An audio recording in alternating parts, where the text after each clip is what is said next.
Revolução e Contra-Revolução, do professor Plínio Correia de Oliveira. Parte 1. A Revolução. Capítulo 7. A essência da Revolução. 2. Revolução e legitimidade. A. A legitimidade por excelência. Em geral, a noção de legitimidade tem sido focalizada apenas com relação a dinastias e governos. Atendidos os ensinamentos de Leão XIII na encíclica O Milieu de Sollicitudes, de 16 de fevereiro de 1892, não se pode, entretanto, fazer tábua rasa da questão da legitimidade dinástica ou governamental, pois é questão moral gravíssima que as consciências retas devem considerar com toda atenção. Porém, não é só a este gênero de problemas que se aplica o conceito de legitimidade. Há uma legitimidade mais alta, aquela que é característica de toda a ordem de coisas em que se torne efetiva a realeza de nosso Senhor Jesus Cristo, modelo e fonte da legitimidade de todas as realezas e poderes terrenos. Lutar pela autoridade legítima é um dever, e até um dever grave. Mas é preciso ver na legitimidade dos detentores da autoridade não só um bem excelente em si, mas um meio para atingir bem ainda muito maior, ou seja, a legitimidade de toda a ordem social, de todas as instituições e ambientes humanos, o que se dá com a disposição de todas as coisas segundo a doutrina da Igreja. B. Cultura e civilização católica. O ideal da contra-revolução é, pois, restaurar e promover a cultura e a civilização católica. Essa temática não estaria suficientemente enunciada se não contivesse uma definição do que entendemos por cultura católica e civilização católica. Sabemos que os termos civilização e cultura são usados em muitos sentidos diversos. Bem se vê que não pretendemos aqui tomar posição em uma questão de terminologia e que nos limitamos a usar esses vocábulos como rótulos de precisão relativa para mencionar certas realidades, mais preocupados em dar verdadeira ideia dessas realidades do que em discutir sobre os termos. Uma alma em estado de graça está na posse, em grau maior ou menor, de todas as virtudes. Iluminada pela fé, dispõe dos elementos para formar a única visão verdadeira do universo. O elemento fundamental da cultura católica é a visão do universo elaborada segundo a doutrina da Igreja.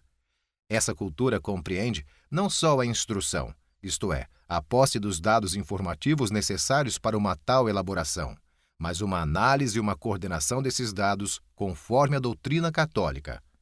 Ela não se cinge ao campo teológico ou filosófico ou científico, mas abrange todo o saber humano, reflete-se na arte e implica na afirmação de valores que impregnam todos os aspectos da existência. Civilização católica é a estruturação de todas as relações humanas, de todas as instituições humanas e do próprio Estado, segundo a doutrina da Igreja. C. Caráter sacral da civilização católica.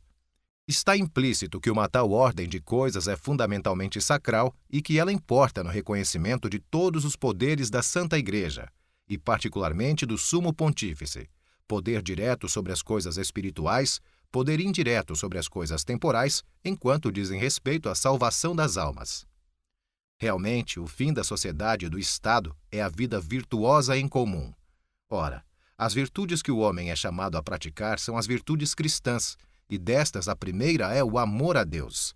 A sociedade e o Estado têm, pois, um fim sacral. Por certo, é à Igreja que pertencem os meios próprios para promover a salvação das almas.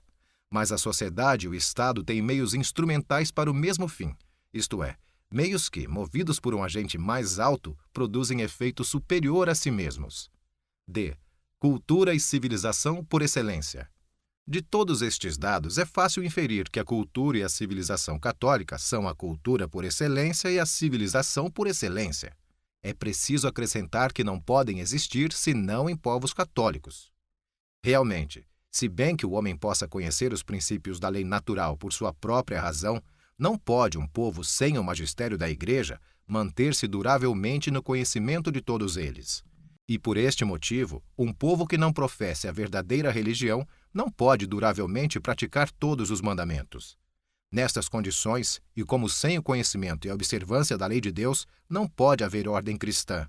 A civilização e a cultura por excelência só são possíveis no grêmio da Santa Igreja.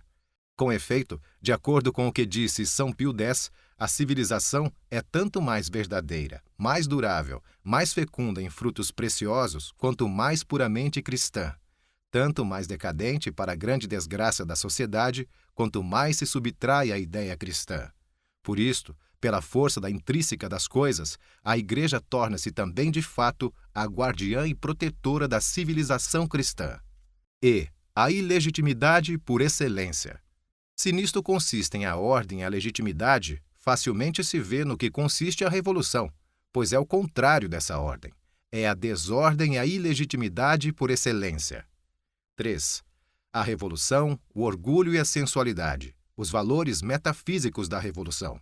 Duas noções concebidas como valores metafísicos exprimem bem o espírito da revolução: a igualdade absoluta, liberdade completa. E duas são as paixões que mais a servem: o orgulho e a sensualidade. Referindo-nos a paixões, cumpre esclarecer o sentido em que tomamos o vocábulo neste trabalho. Para maior brevidade, conformando-nos com o uso de vários autores espirituais, sempre que falamos das paixões como fautoras da revolução, referimos-nos às paixões desordenadas. E, de acordo com a linguagem corrente, incluímos nas paixões desordenadas todos os impulsos ao pecado existentes no homem, em consequência da tríplice concupiscência: a da carne, a dos olhos e a soberba da vida. A. Orgulho e igualitarismo. A pessoa orgulhosa, sujeita à autoridade de outra, odeia primeiramente o jugo que em concreto pesa sobre ela. Num segundo grau, o orgulhoso odeia genericamente todas as autoridades e todos os julgos, e mais ainda o próprio princípio de autoridade, considerado em abstrato. E porque odeia toda a autoridade, odeia também toda a superioridade, de qualquer ordem que seja. E nisto tudo há um verdadeiro ódio a Deus. Este ódio a qualquer desigualdade tem ido tão longe que, movidas por ele, pessoas colocadas em alta situação a têm posto em grave risco e até perdido, só para não aceitar a superioridade de quem está mais alto. Mais ainda, num auge de virulência, o orgulho poderia levar alguém a lutar pela anarquia e a recusar o poder supremo que lhe fosse oferecido. Isto porque a simples existência desse poder traz implícita a afirmação do princípio de autoridade, a que todo homem, enquanto tal, e orgulhoso também, pode ser sujeito. O orgulho pode conduzir, assim, ao igualitarismo mais radical e completo. São vários os aspectos desse igualitarismo radical e metafísico. A. Igualdade entre os homens e Deus.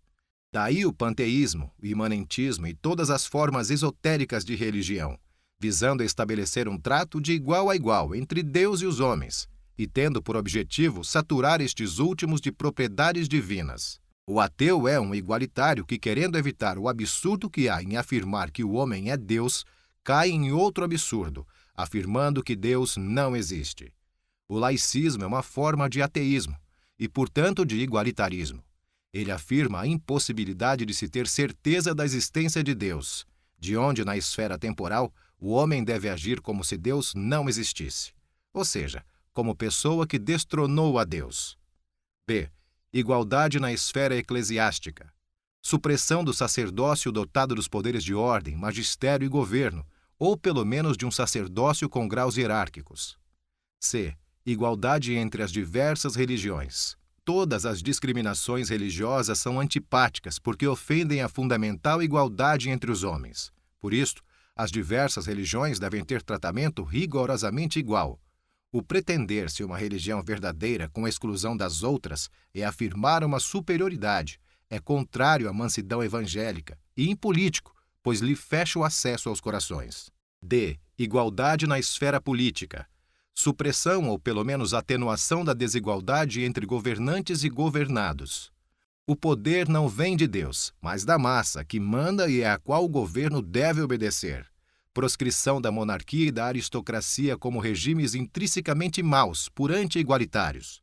Só a democracia é legítima, justa e evangélica. E. Igualdade na estrutura da sociedade.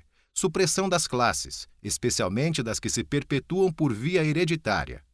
Abolição de toda a influência aristocrática na direção da sociedade e no tono geral da cultura e dos costumes. A hierarquia natural, constituída pela superioridade do trabalho intelectual sobre o trabalho manual, desaparecerá pela superação da distinção entre um e outro. F.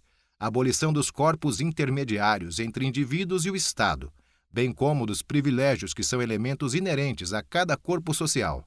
Por mais que a Revolução odeie o absolutismo régio, odeia mais ainda os corpos intermediários e a monarquia orgânica medieval. É que o absolutismo monárquico tende a pôr os súditos, mesmo os mais categorizados, no nível de recíproca igualdade, numa situação diminuída que já prenuncia a aniquilação do indivíduo e o anonimato que chegam ao auge nas grandes concentrações urbanas da sociedade socialista. Entre os grupos intermediários a serem abolidos, ocupa o primeiro lugar a família. Enquanto não consegue extingui-la, a Revolução procura reduzi-la, mutilá-la e vilipendiá-la de todos os modos. G. Igualdade econômica. Nada pertence a ninguém, tudo pertence à coletividade. Supressão da propriedade privada, do direito de cada qual ao fruto integral de seu próprio trabalho e à escolha de sua profissão. H. Igualdade nos aspectos exteriores da existência. A variedade redunda facilmente em desigualdade de nível. Por isso, diminuição quanto possível da variedade nos trajes, nas residências, nos móveis, nos hábitos, etc. I. Igualdade de almas. A propaganda como que padroniza todas as almas, tirando-lhes as peculiaridades e quase a vida própria. Até as diferenças de psicologia e atitude entre sexos tendem a minguar o mais possível. Por tudo isso, desaparece o povo, que é essencialmente uma grande família de almas diversas, mas harmônicas, reunidas em torno do que lhes é comum. E surge a massa, com sua grande alma vazia, coletiva, escrava. J. Igualdade em todo o trato social, como entre mais velhos e mais moços, patrões e empregados, professores e alunos, esposo e esposa, pais e filhos, etc. K. Igualdade na ordem internacional. O Estado é constituído por um povo independente exercendo domínio pleno sobre um território. A soberania é, assim no direito público, a imagem da propriedade. Admitida a ideia de povo com características que o diferenciam uns dos outros e a de soberania, estamos forçosamente em presença de desigualdades, de capacidade, de virtude, de número, etc. Admitida a ideia de território, temos a desigualdade quantitativa e qualitativa dos vários espaços territoriais. Compreende-se, pois, que a Revolução, fundamentalmente igualitária, sonha em fundir todas as raças, todos os povos e todos os estados em uma só raça, um só povo e um só estado. L. Igualdade entre as diversas partes do país. Pelas mesmas razões e por um mecanismo análogo, a Revolução tende a abolir no interior das pátrias ora existentes todo o sadio regionalismo político, cultural, etc. M. Igualitarismo e ódio a Deus. Santo Tomás ensina que a diversidade das criaturas e seu escalonamento hierárquico são um bem em si, pois assim melhor resplandecem na criação as perfeições do Criador. E diz que tanto entre os anjos quanto entre os homens, no paraíso terrestre como nesta terra de exílio, a providência instituiu a desigualdade. Por isso, um universo de criaturas iguais seria um mundo em que se teria eliminado em toda a medida do possível a semelhança entre as criaturas e Criador. Odiar, em princípio, toda e qualquer desigualdade é, pois, colocar-se metafisicamente contra os melhores elementos de semelhança entre o Criador e a criação. É odiar a Deus. N. Os limites da desigualdade. Claro está que de toda a explanação doutrinária não se pode concluir que a desigualdade é sempre e necessariamente um bem. Os homens são todos iguais por natureza e diversos apenas em seus acidentes. Os direitos que lhes vêm do simples fato de serem homens são iguais para todos. Direito à vida, à honra, a condições de existência suficientes, ao trabalho, pois é propriedade, à constituição de família e, sobretudo, ao conhecimento e prática da verdadeira religião. E as desigualdades que atentem contra estes direitos são contrárias à ordem da providência. Porém, dentro destes limites, as desigualdades provenientes de acidentes como a virtude, o talento, a beleza, a força, a família, a tradição, etc., são justas e conformes à ordem do universo.